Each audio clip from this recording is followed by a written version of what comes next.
ఒక వ్యక్తి అక్కడ 20 సంవత్సరాలుగా వాళ్ళ నాన్న పడ్డ ఇబ్బంది వాళ్ళ నాన్న చేయాలనుకున్నది తను చేస్తున్నాడు అంటే ఇట్స్ గ్రేట్ థింగ్.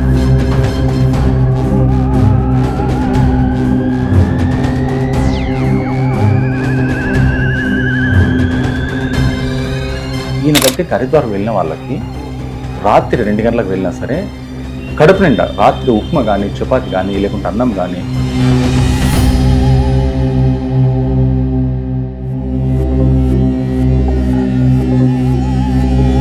మీకు ఎందుకు చేయాలనిపించింది అన్నదాన కార్యక్రమం అసలు చేయడానికి ప్రధాన కారణం ఏంటి? అసలు హరిద్వార్ వెళ్ళారు.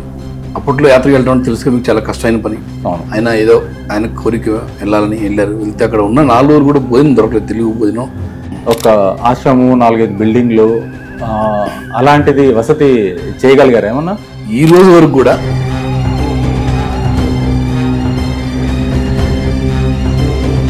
కానీ మీరు ఎప్పుడు దాతల్ని అడగలేదా లేకుంటే మీ దగ్గరకు ఎవరు రాలేదా?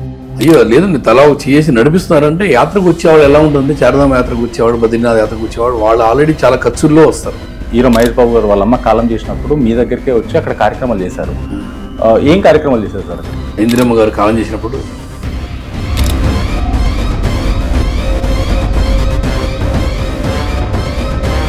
అక్కడ సాంప్రదాయాల గురించి ఏమన్నా మీరు ఎందుకంటే ఇన్ని సంవత్సరాల నుంచి మీరు అక్కడ ఉన్నారు కాబట్టి ఏమన్నా చెప్పగలరా మన వాళ్ళకి?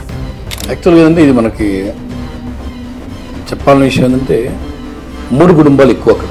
తల్లి తండ్రి బతుకున్నంత కాలం వాళ్ళకి 80 ఏళ్ళు కానీ 70 ఏళ్ళు కానీ 90 ఏళ్ళు కానీ శుభలేఖ వాళ్ళకే ఇవ్వాలి. గుడి కొద్ది రోజులు ఏమైనా బంద్ ఉంటుందా లేకుంటే 365 డేస్ ఓపెన్? చాలా మంచి మాట అడిగారు. ఇది 6 నెలలు దేవతలు 6 నెలలు మానవులు పూజించే ఏకైక మందిరాలు ఏమైనా ఉన్నాయంటే ఈ 4 అనమాట. హై వ్యూయర్స్, నమస్తే, నేను మీ ఆంజనేయులు. అంటే నేను చాలా రోజుల నుంచి కొంతమంది దగ్గర మన తెలుగు వాళ్ళ దగ్గర విన్న పదం ఏంటంటే హరిద్వార్ వెళ్ళినప్పుడు అంటే నార్త్ ఇండియాకి ఎక్కడ వెళ్ళినా దేవస్థానాలకు వెళ్ళినా సరే మనకు ఫుడ్ విషయంలో చాలా ఇబ్బంది అవుతుంటుంది. అక్కడ చపాతీలు అక్కడ ఫుడ్ మనకు తినాలంటే చాలా కష్టంగా ఉంటుంది. కానీ ఒక వ్యక్తి అక్కడ 20 సంవత్సరాలుగా వాళ్ళ నాన్న పడ్డ ఇబ్బంది వాళ్ళ నాన్న చేయాలనుకున్నది తను చేస్తున్నాడు అంటే ఇట్స్ గ్రేట్ థింగ్. ఆయన హైదరాబాద్కి వచ్చినప్పుడు కూర్చోబెట్టినా ఇప్పుడు ఆయన కూడా పరిచయం చేస్తాను మీకు. అంటే 1 రోజు 2 రోజులు అన్నదానం చేయాలి, 4 భోజనం పెట్టాలి అనుకోవడం ఓకే, బాగానే ఉంటుంది. కానీ మన జీవన విధానాన్ని మొత్తం వదిలిపెట్టి మన లైఫ్ స్టైల్ మొత్తం వదిలిపెట్టి ప్రజల కోసము పాటుపడే వ్యక్తులలో 1000లో ఒకరు ఉంటారు. దాంట్లో డబ్బు కోసం పాటుపడే వ్యక్తులు కొంతమంది ఉంటారు. కాకపోతే డబ్బే ప్రాధాన్యం కాకుండా మన తెలుగు వాళ్ళల్లో ఆంధ్రప్రదేశ్లో ఉన్న డొక్క సీతమ్మ గారు ఎన్నో లక్షల మందికి పెద్ద ఆవిడ భోజనం పెట్టి ఆమె ఎంతో పుణ్యం కట్టుకుంది. అంటే ఆవిడ దగ్గరికి పోయినా ఏదైనా సరే రాత్రి 2 గంటలకు పోయి డోర్ కొడితే కూడా కడుపు నిండా భోజనం పెట్టేది. అలాంటి వ్యక్తి కూడా ఈ రోజులో ఉండడం కష్టం. కానీ ఈయన దగ్గరికి హరిద్వార్ వెళ్ళిన వాళ్ళకి రాత్రి 2 గంటలకు వెళ్ళినా సరే కడుపు నిండా రాత్రి ఉప్మా కానీ చపాతి కానీ లేకుంటే అన్నం కానీ మిగిలిన అన్నం పోపేసి పెట్టడం కానీ కడుపు నింపాలన్న తపన ఉంటుంది చూడండి, అది మామూలు విషయం కాదు. అలాంటి వ్యక్తిని నేను నా ముందు కూర్చోబెట్టగలిగాను. ఆయన అక్కడి నుంచి ఇక్కడికి వచ్చారు కాబట్టి నేను కెమెరా ముందు కూర్చోబెట్టగలిగాను. ఆయన గురించి ఇన్ని రోజులు ఎందుకు చేస్తున్నారు, అసలు సేవ చేయడానికి ప్రధాన కారణం ఏంటి అని చెప్పేసి ఆయన దగ్గరికి ఎంతోమంది వెళ్ళారు. మన సెలబ్రిటీస్ కానీ పీఠాధిపతులు లేకుంటే మన పెద్దలు ప్రవచకర్తలు కూడా చాలామంది వెళ్ళారు ఆయన దగ్గరికి. ఆయన్నే మీ ముందు తీసుకొస్తాను. ఆయన ఎవరో కాదు, గంటేల వాసుదేవ శర్మ, మన విజయవాడ పరిసర ప్రాంతాల్లో ఉండే వ్యక్తి. సార్ నమస్తే సార్. నమస్కారం అండి. నమస్కారం సార్. మీరు ఆల్మోస్ట్ ఎన్ని సంవత్సరాల నుంచి అక్కడ ఈ కార్యక్రమాన్ని స్టార్ట్ చేశారు సార్? సుమారుగా 20 సంవత్సరాలు అయిపోయిందండి. సుమారుగా 20 సంవత్సరాల నుంచి నడిపిస్తున్నాయి అంతే అన్నదాన కార్యక్రమం. సార్, మీకు ఎందుకు చేయాలనిపించింది అన్నదాన కార్యక్రమం, అసలు చేయడానికి ప్రధాన కారణం ఏంటి అసలు? యాక్చువల్గా ఒక 24-25 సంవత్సరాల క్రితం నాన్నగారు అత్తయ్య గారు బంధువులతో అందరితో హరిద్వార్ వెళ్ళారు. అప్పట్లో యాత్రకు వెళ్ళడం అంటే తెలుసుగా మీకు చాలా కష్టమైన పని. ఆయన ఏదో ఆయన కోరిక వెళ్ళాలని వెళ్ళారు. వెళ్తే అక్కడ ఉన్న 4 రోజులు కూడా భోజనం దొరకలేదు, తెలుగు భోజనం. మన వాళ్ళు ఎప్పుడు ఏదో తింటారు కదా, ఆ భోజనం దొరక చాలా బాధపడుతూ వచ్చిన తర్వాత నాతో చాలాసార్లు హరిద్వార్లో 10 మందిగానే భోజనం పెట్టి ఏర్పాటు చేయాలి, కాశీ గయా ప్రయాలు చాలా సత్రాలు ఉన్నాయి, ఇక్కడ కూడా పెడితే బాగుంటుంది అని అంటుండేవాళ్ళు. సరే మనం రాజులు మహారాజులు పెడతారు, మనం అక్కడ పెడతాం అంటుండేవాడిని. కానీ నాన్నగారు చాలాసార్లు అనేసరికి అది నా మనసులో పడిపోయింది. తర్వాత ఆయన కాలం చేశారు. ఆ మాట కోసం నేను ఇంకా హరిద్వార్ వెళ్ళాను. ఒక మిత్రుడిని తీసుకొని వెళ్ళాను. తర్వాత మా మిస్సెస్తో పెళ్ళిన తర్వాత ఆమెను కూడా తీసుకెళ్ళాను. ఎట్లా గట్ట తిరుగుతూ చిన్న గద ఒకటి తీసుకొని ప్రారంభం చేసాం ఈ అన్నదాన మహాయజ్ఞాన్ని. నానా కష్టాలు వాటితో మొత్తానికి 20 సంవత్సరాలు జరిగిపోయిందండి. 20 సంవత్సరాలు జరిగింది. సరే 20 సంవత్సరాల్లో ఎంత లేదన్నా సరే ఒక ఆశ్రమం, 4-5 బిల్డింగ్లు అలాంటిది వసతి చేయగలిగారా ఏమన్నా? ఈ రోజు వరకు కూడా అద్దె బిల్డింగ్లో ఉన్నామండి. విన్నాను నేను. అప్పుడు మనం 2 గదులుండే 4 గదులుండే ఇప్పుడు 10 గదులు వచ్చాయి అంతే. వచ్చిన వాళ్ళందరికీ ఇవ్వడం కోసం అవి ఇప్పుడు కూడా అద్దె గదిగా ఉన్నాం. అందరిని అడగచ్చు మీరు భక్తుల్ని. ఆ అద్దె కట్టుకోవడమే ప్రతి నెల 2వ తారీఖు రాగానే టెన్షన్ అవ్వడం మొదలవుతుంది. రేషన్ వీటితో పాటు అద్దె కూడా. సొంత బిల్డింగ్ కోసం ఇప్పుడే దాతలందరికీ తెలియజేస్తున్నాం. తలా ఒక చేసి ఈ అన్నదాన భూదాన మహాయజ్ఞాన్ని ముందుకు నడపాలి, విజయవంతం చేయాలని కోరుకుంటాం అందరిని మేము.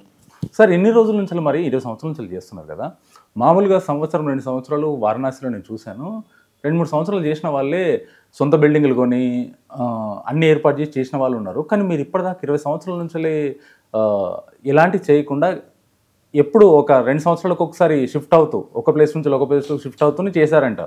కానీ మీరు ఎప్పుడు దాతల్ని అడగలేదా, లేకుంటే మీ దగ్గరికి వాళ్ళు రాలేదా? అయ్యో లేదండి, తలా చేసి నడిపిస్తున్నారంటే యాత్రకు వచ్చేవాళ్ళు ఎలా ఉంటుంది, చార్ధామ యాత్రకు వచ్చేవాళ్ళు, బద్రీనాథ్ యాత్రకు వచ్చేవాళ్ళు వాళ్ళు ఆల్రెడీ చాలా ఖర్చుల్లో వస్తారు. వాళ్ళు ఏదంటే మన భోజనం ఉందని తెలుసుకొని వస్తారు. భోజనంకి వచ్చినప్పుడు వాళ్ళ భోజనం అన్నదానం డబ్బులు అడగడం అనేది మన కాన్సెప్ట్ కానే కాదు. ముందు వాళ్ళకి భోజనం ఏర్పాటు చేయాలి. చేసిన తర్వాత సరే వాళ్ళు ఇంటికి వెళ్ళి పంపిస్తూ అంటారు. అక్కడికి వచ్చిన టైంలో యాత్రలో ఆల్రెడీ చాలా ఖర్చులు ఉంటారు కాబట్టి ఏదో 500-1000 రూపాయలు చేతనైనా ఇచ్చి వెళ్తుంటారు. ఇప్పటివరకు ఎవరిని కూడా అంత భారీగా అడగాలని అనుకోలేదు, ఆ పరిస్థితి రాలేదు. ఇప్పుడు మన ఆర్థిక భారం ఎక్కువైపోయి ఇప్పుడు సొంత బిల్డింగ్ ఉంటే కనీసం బాగుంటుందని ఇప్పుడు అడగడం మొదలు పెడుతున్నాం. ఇప్పుడు అడగడం స్టార్ట్ చేశారు. అడగడం వల్ల అది కూడా ఎవరికి ఇబ్బంది లేకుండా ఇవ్వాలని కోరిక. సార్ ఇప్పుడు మీ దగ్గరికి ఇప్పుడు అడగడం స్టార్ట్ చేశారు. గత ఒక 2-3 సంవత్సరాల కిందనే మన సెలబ్రిటీస్ కూడా హీరో మహేష్ బాబు గారు వాళ్ళ అమ్మ కాలం చేసినప్పుడు మీ దగ్గరికే వచ్చి అక్కడ కార్యక్రమాలు చేశారు. ఏం కార్యక్రమాలు చేశారు సార్ అక్కడ? ఇందిరమ్మ గారు కాలం చేసినప్పుడు పితృకార్యాలు ఉంటాయి కదా, కార్యక్రమం చేయడానికి వచ్చారు. చాలా శ్రద్ధగా, ఆయన కూడా చాలా సంస్కారవంతంగా శ్రద్ధగా చాలా బాగా చేశారండి. వాళ్ళు కూడా ఎంతో కొంత ఇచ్చారు. ఆ టైం లేదంటే వాళ్ళు అడగడం బాగుండదు, వాళ్ళు బాధలో ఉంటారు. ఈసారి ఎప్పుడు వచ్చినప్పుడు కలిసి ఏర్పాటు చేద్దాం అన్నారు. ఇంకా నేను కలవలేకపోయాను. మహేష్ బాబు గారు ఒక్కరే వచ్చారా, లేకుంటే కుటుంబంతో మొత్తం వచ్చారు అక్కడికి మీ దగ్గరికి? మహేష్ బాబు గారితో అందరూ వచ్చారండి. వాళ్ళ బావ గారు, గల్లా జయదేవ్ గారు, జయకృష్ణ గారు, అందరూ వాళ్ళ ఫ్రెండ్స్ అందరూ, చుట్టాలు, బాబాయిలు, ఆదిశేషగిరిరావు గారు అందరూ వచ్చారండి. అందరూ వచ్చారు. చాలా మంచివాడు అందరూ. కానీ ఇప్పుడు మీ దగ్గరికి దీంతో పాటు సెలబ్రిటీస్తో పాటు ప్రవచకర్తలు కూడా వస్తుంటారు. స్వామి శర్మ గారు కూడా నేను చూశాను, ఒక ఫోటోలో చూశాను. ఒకసారి వచ్చారండి, మన ఆశ్రమం వచ్చారు ఆయన కూడా. వచ్చారు. మరి ఆయన అక్కడికి అలాంటి పెద్దలు వచ్చినప్పుడు ఈ ప్రవచనాలు చెప్పేటప్పుడు కూడా మీ గురించి ఎప్పుడైనా ప్రస్తావన తీసుకోవడం జరిగిందా? అంటే ఇక ముందు చెప్పబోయే ప్రవచనాలు చెప్తామండి అన్నారు. కానీ వాళ్ళు మళ్ళీ ఇక్కడికి వచ్చేసిన తర్వాత వాళ్ళ పనిలో వాళ్ళు ఉంటారు. వాళ్ళని అదే ప్రార్థిస్తున్నాను అందరినీ కూడా, ఒకసారి మన సత్రం గురించి తెలియజేయండి, మీ ద్వారా తెలియజేస్తే ముఖ్య సరస్వతి 10 మంది తెలుస్తుంది అని మా ఒక ఉద్దేశం. సరే ఇప్పుడు సరే ఇదిలా ఉంటే అక్కడ లోకల్ సాంప్రదాయము మనలాగానే ఉంటుందా, లేకుంటే వాళ్ళ సాంప్రదాయం ఏమైనా సపరేట్గా ఉంటుందా? అంటే మన సాంప్రదాయం అంటే కొత్తగా పెళ్లి చేసుకున్న వాళ్ళు కావచ్చు, ఇన్ ద సెన్స్ అక్కడ కొత్త పెళ్లి చేసుకున్న వాళ్ళు కావచ్చు. అక్కడ నేను ఇంకోటి బాగా విన్నది ఏంటంటే కూడా, ఇప్పుడు మన దగ్గర చూసుకున్నట్టయితే కొత్త పెళ్ళైన వాళ్ళకి డైవర్స్ అయిపోవడం, 1-2 ఇయర్స్ లోపలనే డైవర్స్ అయిపోవడం రకరకాలుగా జరుగుతుంటాయి. అక్కడ సాంప్రదాయాల గురించి ఏమన్నా మీరు ఎందుకంటే ఇన్ని సంవత్సరాల నుంచి మీరు అక్కడ ఉన్నారు కాబట్టి ఏమైనా చెప్పగలరా మన వాళ్ళకి? యాక్చువల్గా ఏంటంటే ఇది మనకి చెప్పాలని విషయం ఏంటంటే 3 కుటుంబాలు ఎక్కువ అక్కడ. తల్లి తండ్రి బతుకున్నంత కాలం వాళ్ళకి 80 ఏళ్ళు కానీ 70 ఏళ్ళు కానీ 90 ఏళ్ళు కానీ శుభలేఖ వాళ్ళకే ఇవ్వాలి, మాకు ఇవ్వద్దని చెప్తారు పిల్లలు. మా నాన్నగారు ఏం చెప్తుంది, మా అమ్మగారు ఏం చెప్తుంది, కలిసి ఉంటారు వాళ్ళు. కొత్తగా వచ్చిన కోడలు కూడా కొత్త కోడలు కదా అని చెప్పి 2-3 సంవత్సరాలు మహారాణిలా చూడరు. కోడల్ని కూతురు అని చెప్తారు. అక్కడ మీకు విశేషం ఏంటంటే కోడలు అని చెప్పరు, ఇప్పుడు మా కూతురు అని చెప్తారు. మా కూతురు కావాలని అడుగుతారు వాళ్ళు కూడా, అడగడం కూడా సంబంధానికి వచ్చినప్పుడు అలా ఉంటుంది. అంటే కోడలు కూడా కూతురులా చూసుకుంటామని. ఆ అమ్మాయి చేతే వచ్చినప్పటి నుంచి గర్వం అహం ఉండకూడదని చెప్పి ఇంట్లో పనులు కూడా అమ్మాయి చేయించి ఆ అమ్మాయిని మన మనిషిగా తయారు చేసుకుంటారు. ఆ తర్వాత ఆ అమ్మాయి కూడా వాళ్ళ రాబోయే తరాలకు కూడా అలాగే తయారు చేస్తుంది. చాలా సంస్కారవంతంగా ఉంటారండి, అందులో డౌట్ లేదు మీకు. చాలా బాగుంటారు. ఉమ్మడి కుటుంబాలు ఎక్కువ ఉంటాయి కదా సార్? ఎక్కువ ఉంటాయండి, చాలా వరకు గమనించాం మేము. కుటుంబాలన్నీ కలిసే ఉంటాయి, దరిదాపుగా ఒక మాట మీద ఉంటారు చాలా వరకు. అంటే ఇక్కడ చూసుకున్నట్టయితే మన దగ్గర సౌత్ ఇండియాలో ఇప్పుడు మన తెలుగు వాళ్ళే చూసుకుందాము, ఓల్డేజ్ హోమ్లు, అనాథాశ్రమాలు చాలా పెరుగుతుంటాయి ఇక్కడ. ఎక్కడ చూసినా సరే ఇబ్బందులు పడి నేను తిరిగిన ఓల్డేజ్ హోమ్లు కానీ అనాథాశ్రమాలు చాలా ఉన్నాయి. అక్కడ ఇలాంటివి ఏమైనా ఉంటాయా? ఉండే అసలు ఇక్కడ ఉన్నాయి కానండి, పుణ్యక్షేత్రాల్లో వేరే వాళ్ళందరూ వచ్చి పెట్టారు. పుణ్యక్షేత్రాలను ఉందాము, కొంతకాలం నివాసం చేద్దాం అనుకునే వాళ్ళు తప్ప ప్రత్యేకంగా ఇలా ఉండవు అనమాట. మరొక విషయం ఏంటంటే ఈ సంస్కారం అనే మాట అన్నారు కాబట్టి నేను గమనించిన దాని ప్రకారం చెప్తాను. అక్కడ ఎవరైనా కాలం చేస్తే ప్రతి ఒక్కరు చేస్తారు, మోసుకుని తీసుకెళ్ళే దాని ప్రతి ఒక్కరు చేస్తారు. వాళ్ళు మన బాబాయ్ చుట్టం ఫ్రెండ్ అనుకోరు. ఎవరైనా సరే ఆగి చెప్పులు ఇప్పదీసి రోడ్డు మీద నమస్కారం పెట్టి కొంతకాలం కొంత దూరం మోస్తారు. మన వైపు శ్మశానానికి వెళ్ళాలంటే ఆలోచిస్తారు ఒక మాటకి. ఇది మనకు సంబంధం లేని విషయం, బస్ అడిగారు కాబట్టి చెప్తాను, నేను చూశాను కాబట్టి. అసలు వాళ్ళు సాక్షాత్ పరమేశ్వరుగా చూస్తారు. వాళ్ళు చనిపోయిన వాళ్ళు కులం మతం గోత్రంతో పని లేదు, ఆకలిసిన వాళ్ళు కులం మతం గోత్రంతో పని లేదు. అలాగే మేము కూడా భోజనం పెడుతుంటాం అనుకోండి. చెప్తాను, అదొక గమనించింది చెప్తాను, మీకు తెలియజేస్తాను. ఇప్పుడు హరిద్వార్లో శివయ్య ఉన్నాడు. ఆయన దగ్గరికి వెళ్ళాలంటే మన దగ్గర గుళ్ళో సాంప్రదాయాలు వేరు, అక్కడ సాంప్రదాయం ఎలా ఉంటుంది, దేవుడిని దర్శనం ఎలా చేసుకోవచ్చు? నియమ నిబంధనలు మన దగ్గర వేరే, మన దగ్గర మనకు అందరికి తెలుసు, కానీ అక్కడ ఎలా ఉంటుంది, అక్కడ వచ్చిన వాళ్ళు ఎలాంటి నియమ నిబంధనలు పాటించాలి? నియమ నిబంధనలు అంటే మన వైపు లాగా అక్కడ కొంచెం ఫ్రీగా ఉంటుందండి, ఎవరైనా రావచ్చు. ప్రత్యేకంగా టికెట్ తీసుకోవాలి, లైన్లో నిలబడాలి. రష్ ఉంటే లైన్లో నిలబడాలి, కానీ టికెట్ తీసుకోవటం, దానికోసం చెప్పుల స్టాండ్ని ఈ హడావులు ఉండవు. అక్కడ మన దగ్గర చెప్పుల స్టాండ్ నుంచి స్టార్ట్ అవుతుంది, మొదలవుతుంది. కానీ అక్కడ చెప్పుల స్టాండ్, బైక్ పార్కింగ్ ఏదో ఉంటే మాత్రంగా తప్ప కంపల్సరీ ఏం లేదు. ఇది దేనికి కంపల్సరీ ఏం లేదు, ఖచ్చితంగా డబ్బులు ఇవ్వాలని లేదు. ఎవరైనా రావచ్చు, దర్శనం చేసుకోవచ్చు, ఎవరైనా రాసుకోవచ్చు. ఏ సమయంలో ఎక్కువ గుడికి రద్దీ ఉండే అవకాశం సార్ హరిద్వార్లో? మేలో మన చార్ధామ యాత్ర మొదలవుతుంది కాబట్టి మనకి ఎంతో విశేషమైన అతిపెద్ద యాత్ర భారతదేశంలో చార్ధామ యాత్ర. శ్రీ బద్రీనాథ్, కేదార్నాథ్, గంగోత్రి, యమునోత్రి. దేవభూమి అంటారు, దేవతలు నడయాడు వేదభూమి, దేవభూమి, వేదభూమి, కర్మభూమి, అటువంటి భూమి అనమాట. ఆ దేవభూమిలో ఈ చార్ధామ యాత్ర చేయడం కోసం చాలామంది వస్తుంటారు. మే, జూన్, జూలైలో విపరీతంగా రష్ ఉంటుందండి. విపరీతంగా ముందుగా రిజర్వేషన్ చేసుకొని రావాలి, రూమ్ దొరకాలన్నా కూడా చాలా ఇబ్బంది ఉంటుంది. అక్కడికి రావాల్సిన వాళ్ళు ఎలాంటి సేఫ్టీ కోసం అక్కడికి వచ్చిన తర్వాత ఎలాంటి ప్రికాషన్స్ తీసుకోవాలి? ఎందుకంటే చలి ఎక్కువ ఉంటుంది, ఇక్కడికంటే అక్కడ చలి ఎక్కువ. గుడి కొద్ది రోజులు ఏమైనా బంద్ ఉంటుందా, లేకుంటే 365 days ఓపెన్ ఉంటుంది? చాలా మంచి మాట అడిగారు. ఇది 6 నెలలు దేవతలు, 6 నెలలు మానవులు పూజించే ఏకైక మందిరాలు ఏమైనా ఉన్నాయంటే ఈ 4 అనమాట. ఈ 4 కూడా 6 నెలలు భయంకరంగా మంచు ఉంటుంది. జగద్గురు శంకరాచార్య వారి టైంలో నుంచి ఇది నడుస్తుంది పరంపర. విపరీతంగా మంచు ఉంటుంది. ఆయన స్థాపించిన దేవాలయాలు ఇవన్నీ కూడా 6 నెలలు మే టు అక్టోబర్ ఓపెన్ చేసి ఉంటుంది. అక్టోబర్ నుంచి మే వరకు క్లోజ్ చేస్తారు. క్లోజ్ చేయడం ఆ విగ్రహాలను కింద తీసుకొచ్చి ఉత్సవ విగ్రహాల కింద పెట్టి కింద పూజ చేస్తుంటారు. ఒక 20 కిలోమీటర్ దూరం జోషిమఠం దగ్గరలో. ఈ 6 నెలలు రష్ ఉంటుంది కాబట్టి చలి ఉంటుంది కూడా. చలి బట్టలు, ఉన్ని వస్త్రాలు, కొంచెం కర్పూరం, ఆయాసం ఉన్న వాళ్ళు మందులు, ఇలా ఇవన్నీ తీసుకోవచ్చు. వాళ్ళకి కంపల్సరీ మందులు కింద తెచ్చుకోవాలి, తీసుకొని రావాలి. చొట్టలు, శాలువాలు తెచ్చుకోవాలి, చలి వాతావరణం కాబట్టి. బాగా ఆయాసం గీసం ఉన్న వాళ్ళు కొంచెం జాగ్రత్తని చెప్తుంటాం మేము కూడా. ఏ మాసం నుంచి ఏ మాసం అక్కడ రాకూడదు సార్ జనాలు? జూలై, ఆగస్టు రాకూడదండి, వర్షాలు పడుతుంటాయి. చాలా వరకు యాత్ర ఆగిపోతుంటుంది. జూలై, ఆగస్టులో తప్ప మే, జూన్, ఇంకా అద్భుతం అంటే సెప్టెంబర్, అక్టోబర్. కొంచెం చలి ఉన్నా కూడా వాతావరణం బాగుంటుంది, దర్శనం బాగుంటుంది, రష్లు తక్కువ ఉంటుంది, డబ్బులు కూడా తక్కువ ఖర్చుతో మనం దర్శనాలు చేసుకోవచ్చు. మే, జూన్లో విపరీతంగా రోజు రేటు పెరుగుతుంటే బండ్లు కానీ అవి కానీ రూములు కానీ అలా ఉంటుంది అనమాట. సార్ ఇప్పుడు హరిద్వార్కి వచ్చిన వాళ్ళు కూడా అక్కడ నుంచి కేదార్నాథ్ కానీ, బద్రీనాథ్ కానీ, గంగోత్రి ఇవన్నీ వెళ్ళాలనుకుంటారు కదా. అక్కడ వెళ్ళాలనుకుంటే ఎలాంటి ఫెసిలిటీస్ ఉంటాయి? ఎందుకంటే ట్రైన్స్ అయితే ఉండే అవకాశం లేదు అక్కడ. ఎలాంటి మీరేమన్నా అరేంజ్ చేయగలరా? వాళ్ళకి వచ్చిన వాళ్ళకి ఎలాంటి ఫెసిలిటీస్ ఏమైనా ఇవ్వగలరా? అయ్యో తప్పకుండా, ఎందుకంటే వాళ్ళకి తెలుగు భాష తప్ప హిందీ రాదు, కొంచెం ఇబ్బంది పడుతుంటారు కాబట్టి. పైగా వచ్చిన వాళ్ళు ఎలా చూపిస్తారా చూపి తెలియదు కాబట్టి మన ఆశ్రమం బయట ఒకటి శ్రీరామ్ ట్రావెల్స్ అని ఒకటి ఉంది. గత 15 ఏళ్ళ నుంచి అతను పంపిస్తున్నాడు. ఏ యాత్ర వాళ్ళతో గొడవ కూడా లేదు ఇప్పటివరకు. తక్కువ రేట్లో బాగానే పంపిస్తుంటాడు. బస్సులు, నలుగురు వస్తే చిన్న కారు, సమూహం కలిపితే ఒక బస్సు ఏర్పాటు చేసి వాళ్ళు తగ్గిన బడ్జెట్లోనే 9 రోజుల యాత్ర ఉంటుంది, చేసి తీసుకొస్తుంటారండి.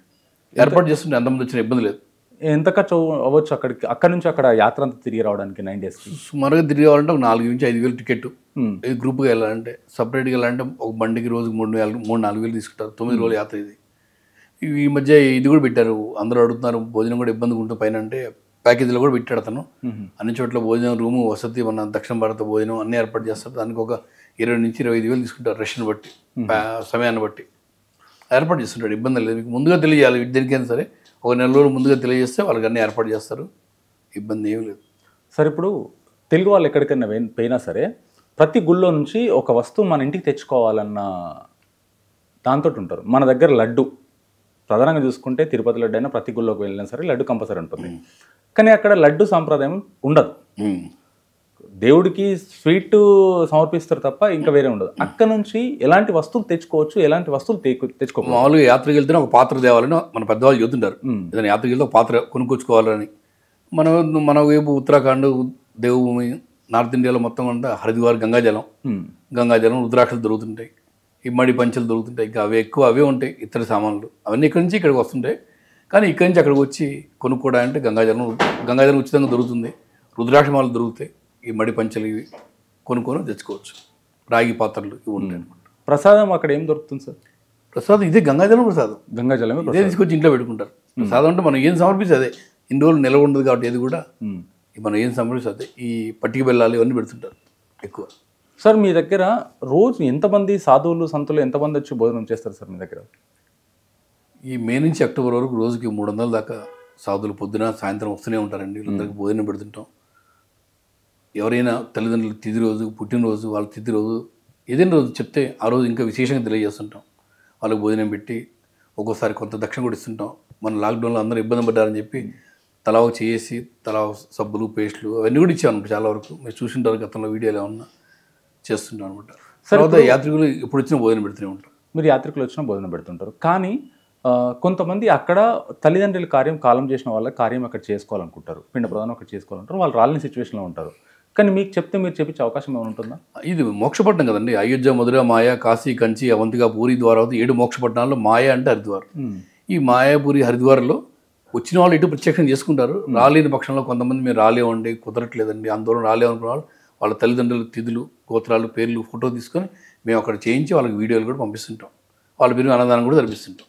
ఇది కూడా చేస్తాం. ఎందుకంటే ఇది మీరు చేస్తారంటే చాలా మందికి అక్కడ రాలేమనుకున్న వాళ్ళకి మీదికి పంపించడం అన్నది తప్పకుండా వాళ్ళకి తెలియజేస్తాం. ఇవి ఉన్నాయి కదా మాధ్యమాలు, వాట్సాప్లు, ఇవన్నీ వాటి ద్వారా వాళ్ళకి వీడియో కూడా తీసి పంపిస్తుంటాం అండి. తప్పకుండా. ఎందుకంటే నేను మొన్న ఒక దగ్గర విన్నాను సార్, చేసేది మనం కరెక్ట్ చేసినా చేసే బ్రాహ్మణుడు సరిగ్గా చేయడు కొన్ని సందర్భాలు, అది ఇబ్బంది పడుతుంటారు. ఆ ఫెసిలిటీస్ మీ దగ్గర ఉన్నాయి కదా? అయ్యో తప్పకుండా. మన గుంటూరు, విజయవాడ నుంచి 2 బ్రాహ్మణులు ఉన్నారు మన దగ్గరే. మేమే స్వయంగా కూర్చొని చేస్తుంటే వాళ్ళు వీడియో కాల్లో కూడా చూపిస్తాం. అవసరం అయితే వీడియో కాల్ ఇబ్బంది లేదు. ఒక అమావాస్య రోజు చాలా మంది ఉంటారు కాబట్టి అప్పుడు వీడియోలు తీసి పంపిస్తుంటాం. మిగిలిన టైంలో వీడియో కాల్ చేసి చూపిస్తాం. వాళ్ళకి నమస్కారం పెట్టుకోవద్దు బ్రాహ్మణులకు, వాళ్ళు సంతోషం. అప్పుడు వాళ్ళ తృప్తి చెందుతానే కదా మనంతా కూడా. అదే కదా, అది ఇచ్చిందో వాళ్ళు ఇచ్చిన డబ్బు వాళ్ళకి తెలియజేయడం తప్పే ఉందండి. అంటే మన తెలుగు వాళ్ళు కూడా అక్కడ నుండి ఇలాంటి కార్యక్రమాలు చేసి పంపిస్తారంటే కూడా మనకు ఎంతో అదృష్టం. ఎందుకంటే మన భారతదేశం మొత్తంలో చూసుకుని ఎక్కడున్నా సరే ఒక్కరైనా తెలుగు వాళ్ళు వెళ్తారు సార్.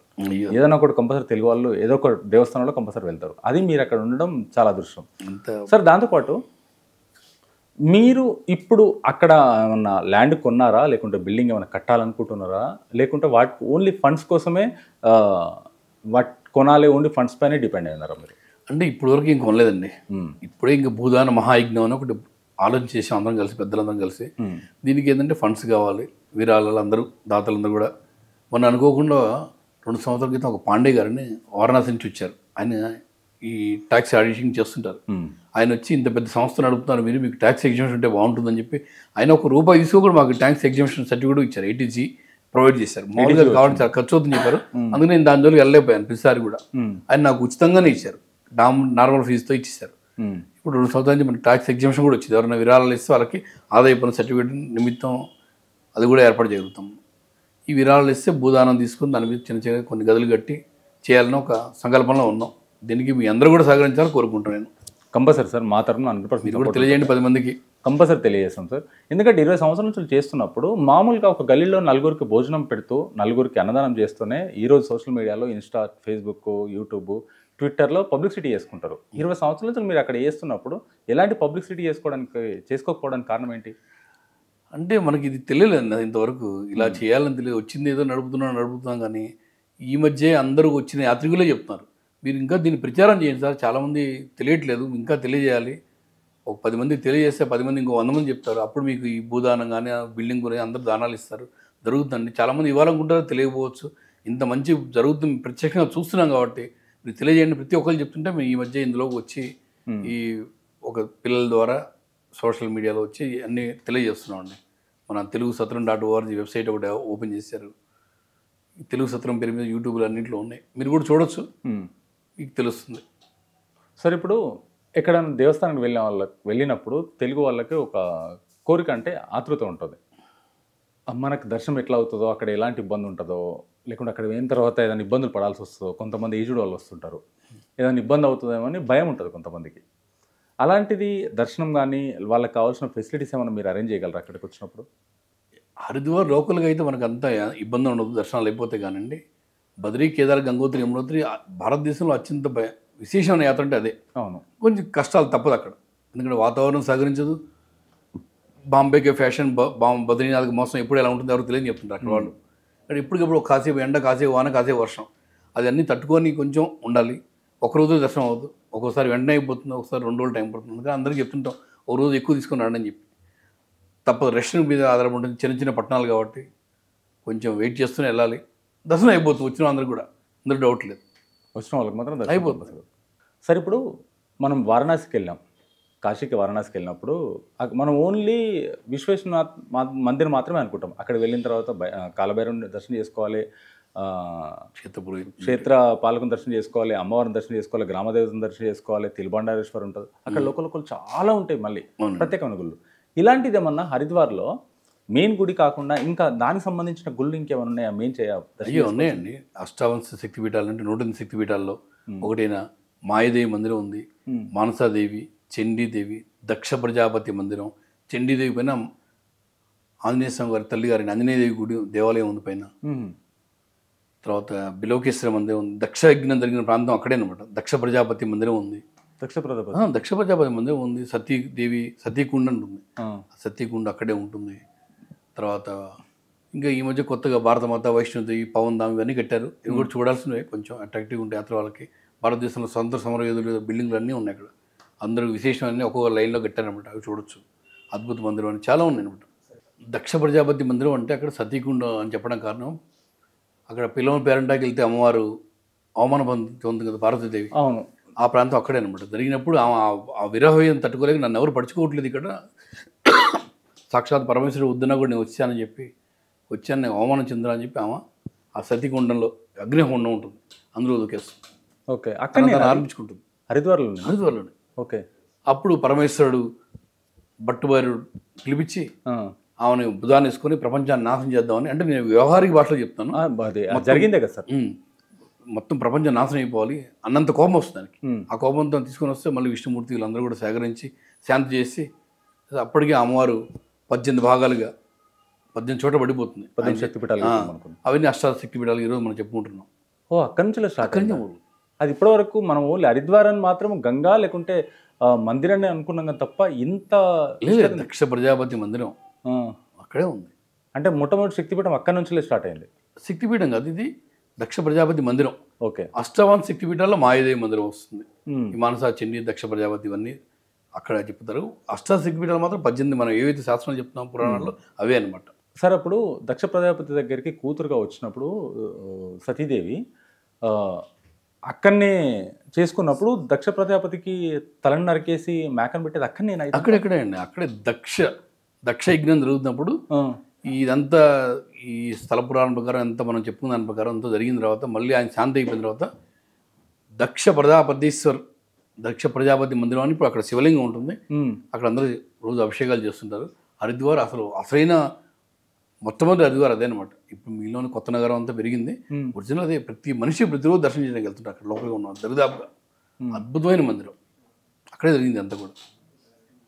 అక్కడికి దర్శనం చేసుకున్న తర్వాత కొంతమంది అనుకుంటారు, నేను అక్కడ మందిరానికి వెళ్ళాలి, గుడికి వెళ్ళాలంటే నేను చేసిన పాపాలు తొలగాలి అని చెప్పేసి ఇంటెన్షన్ తోటి ఉంటారు. అక్కడికి దర్శనం చేసుకుంటే ఎలాంటి కర్మలు కానీ పాపాలు కానీ తొలగే అవకాశం ఉంటుంది సార్? అసలు మామూలుగా గంగలో స్నానం చేస్తేనే ఇప్పటివరకు చేసిన పాపాలన్నీ పోతాయి, ఇక నుంచి మనం జాగ్రత్తగా ఉందాం అని మన గంగా పురాణం అని చెప్పుంటారు. మన కార్తీక మాసం కథలో కూడా చెప్తారు చూడండి. ఒక పార్వతీ పరమేశ్వరు ఇద్దరు వస్తారు పరీక్ష పెడదామని. అదేమంటారు, కైలాస్ శ్రీశైలంలో గంగ ఉంది కదా, ఆ గంగ ఒడ్డు నించొని ఆమె వాళ్ళ భర్తను పంపిస్తుంది లోపలికి కృష్ణాయన వేషంలో. వెళ్తే మా భర్త ముసలాయన చనిపోయే పరిస్థితిలో ఉన్నాడు, నదిలోకి వెళ్ళాడు, నాకు ఈత రాదు, మా భర్తను కాపాడని పెద్ద అరుస్తుంది. అయితే ఒక కండిషన్ అని చెప్తుంది, ఏ పాపం చేయని వాళ్ళే మా భర్తను కాపాడాలంటుంది.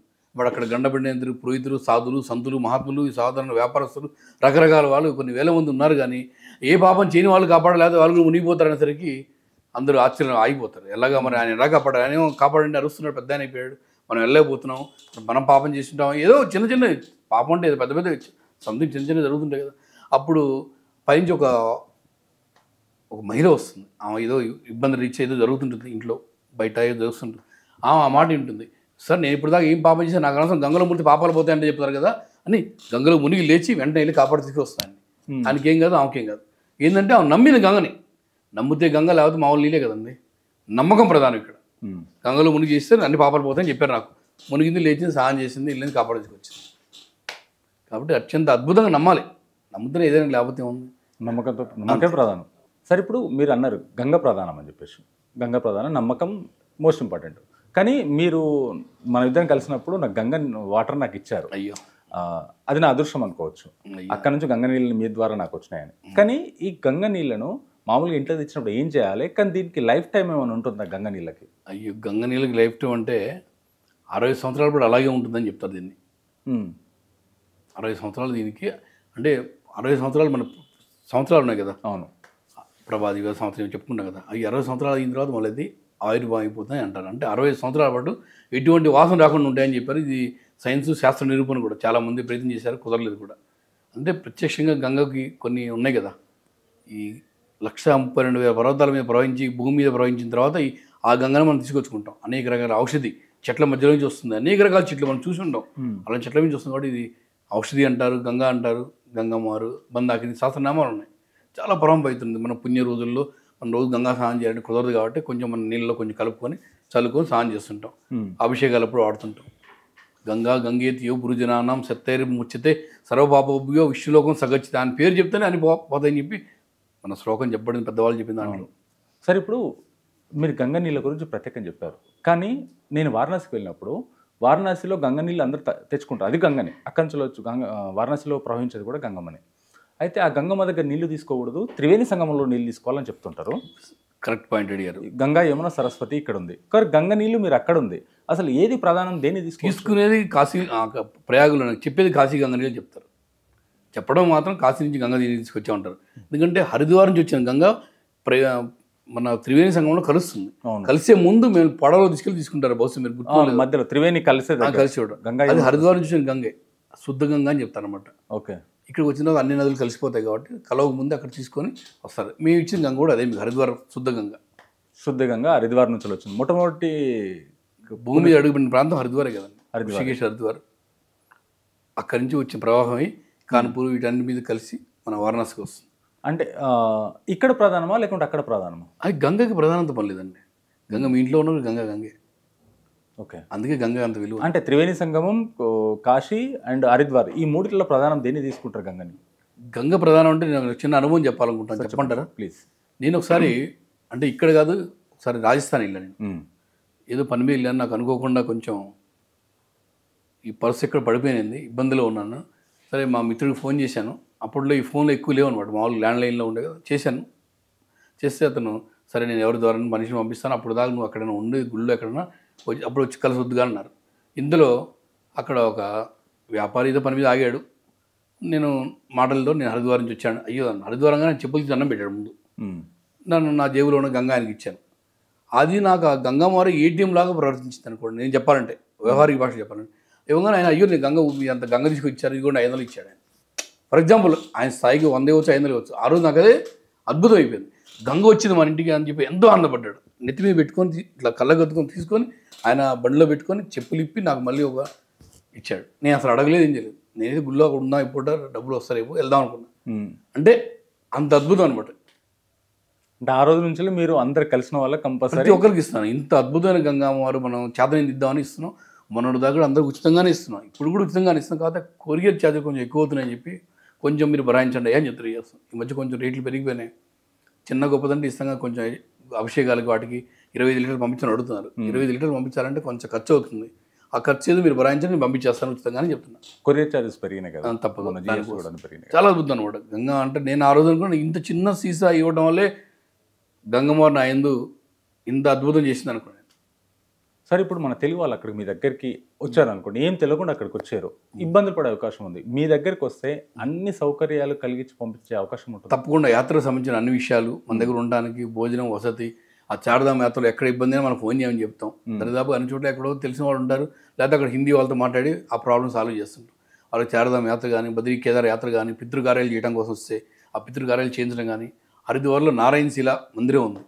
ఇది చాలా మందికి తెలియదు అనమాట. మీరు మనం తప్పకుండా మన వాళ్ళకి తెలియజేయండి. దాని గురించి నేను మీకు ఒక స్క్రిప్ట్ కూడా రాసిస్తాను, పెట్టండి సార్. తర్వాత ఎప్పుడైనా తెలియజేయండి. మీ మ్యాగజైన్స్ తెలియజేయండి మీ వాళ్ళకి. నారాయణ శిలలో పితృదోషాలు ఉంటే కనుక అక్కడే చేయాలి. పితృదోషాలు ఉంటే అక్కడే అక్కడ చేయాలి. చాలా మంది చేస్తుంటారు మన తెలుగు వాళ్ళు, తెలిసిన వాళ్ళు. తెలియని వాళ్ళు మాత్రం అందరూ లేదేమనుకుంటారు. చాలా అద్భుతం. దాని గురించి నేను రాసిస్తాను, చాలా పెద్ద ఉంది స్క్రిప్ట్, ఎందుకు చేయాలి ఏంటనేది అది మొత్తం మీకు తెలియజేస్తాను. పితృదోషాలు ఖచ్చితంగా పోతాయని శాస్త్ర నిరూపణ. ఎప్పుడైనా అమావాస్య రోజు వస్తే మీరు ఒకసారి దర్శనం చేసుకోండి, హరిద్వార్ వచ్చినప్పుడు తెలుస్తుంది మీకు. మాయుదేవి మందిరం కొంచెం దగ్గరలో ఉంటుంది అన్నమాట.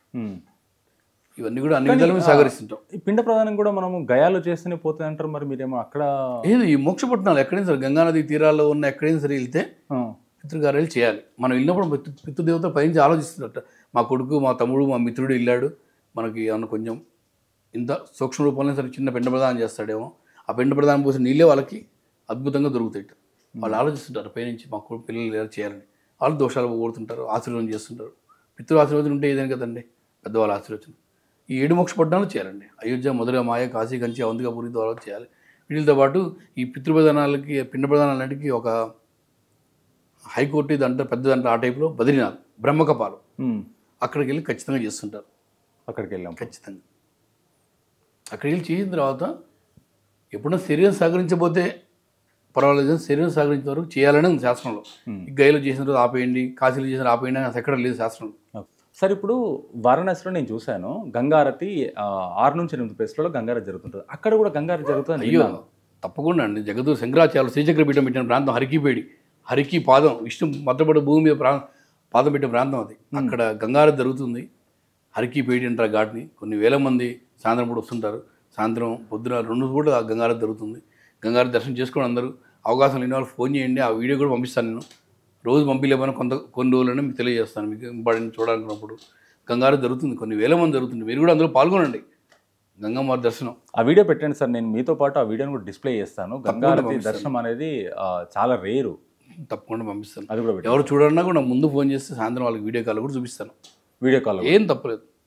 అంటే రోజు చూపించకపోవచ్చు కొంతమందికి, అందుకని ఇంత వేల మంది చూపించడం అంటే కష్టం కాబట్టి కొంతమందికి ఇంట్లో పెద్దవాళ్ళు ఉంటారు, అయ్యా నేను వెళ్ళలేను, కొంచెం గంగా దర్శనం చేయమంటారు, పంపిస్తుంటాం. అదృష్టం సార్, ఎందుకంటే మీలాంటి వాళ్ళు అక్కడ ఉండి సేవ చేయడం అనేది చాలా గొప్ప విషయం సార్ ఇది. ఎందుకంటే అక్కడికి వచ్చి ఇబ్బంది పడేవాళ్ళు చాలామంది సార్. వాళ్ళకందరికీ ఒక మంచి ఇబ్బంది పడకుండా ఒక మంచి సౌకర్యాన్ని అరేంజ్ చేస్తున్నారంటే చాలా గ్రేట్ థింగ్ సార్ నిజంగా. ఈరోజు ప్రతి రోజుల్లో డబ్బుకు ప్రాధాన్యం ఇచ్చే వాళ్ళే కానీ ప్రాధాన్యత డబ్బుకి ఇవ్వకుండా మీరు సేవకి ఇస్తున్నారంటే ఇది వెరీ గ్రేట్ థింగ్ సార్. డబ్బు ఆశించకుండా చేయడం అనేది.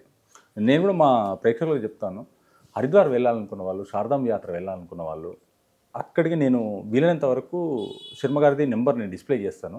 అక్కడికి వెళ్ళే ముందైనా సరే ఆయనని కాంటాక్ట్ అయ్యి వెళ్ళండి. మనం వెళ్తాం, గుళ్ళలకు వెళ్తాం, ప్రతి గుడికి వెళ్తుంటాం. వెళ్ళినప్పుడు ఏ గుళ్ళో ఏం చేయాలని తెలుసు. ఇప్పుడు నాకు అక్కడ నేను వెళ్ళలేదు, ఇప్పటిదాకా శారదాం నేను వెళ్ళలేదు. కాకపోతే అక్కడికి వెళ్ళిన తర్వాత ఏ గుళ్ళో ఏం చేయాలి, ఏ పుణ్యస్థలంలో ఎలాంటి కార్యక్రమం చేసుకోవాలనేది చాలామంది తెలియదు. తెలియకుండా పోతాం, దేవుని దర్శనం పెట్టుకుంటాం, వస్తాం. కానీ ఉట్టి దేవుని దర్శనం పెట్టుకోవడం వలన అయిపోదు. ఆ ప్లేస్లో మనం ఏం చేస్తే ఆ పుణ్యకారం మనకు లభిస్తుంది. దానికోసమని తెలిసే వాళ్ళు చెప్పడం చాలా ఇంపార్టెంట్. ఇది తెలుసుకోండి. అక్కడికి వెళ్ళిన తర్వాత ఇబ్బందులు పడకుండా శర్మ గారి నెంబర్ డిస్ప్లే కానీ ఆయన వెబ్సైట్ కానీ నేను కంపల్సరీ డిస్ప్లే చేస్తాను. దాన్ని మీరు కంపల్సరీ ఫాలో అయ్యి అక్కడికి వెళ్ళి ఆయన కలిసాన ఆశ్రమంలో ఉండొచ్చు, అందరికి ఫ్రీయే ఉంది, భోజనం ఎవ్రీథింగ్ ఫెసిలిటీస్ ఫ్రీ ఉన్నాయి ఆయన దగ్గర. అక్కడికి వెళ్ళి మీరు ఇబ్బందులు పడకుండా వెళ్ళి రావాలన్నదే నా ప్రయత్నం. చాలా థ్యాంక్ యూ సార్. నమస్కారం అండి. గంటీల వాసుదేవ శర్మ, శ్రీ గౌతమి చందన ట్రస్ట్, హరిద్వార్. అందరికీ స్వాగతం.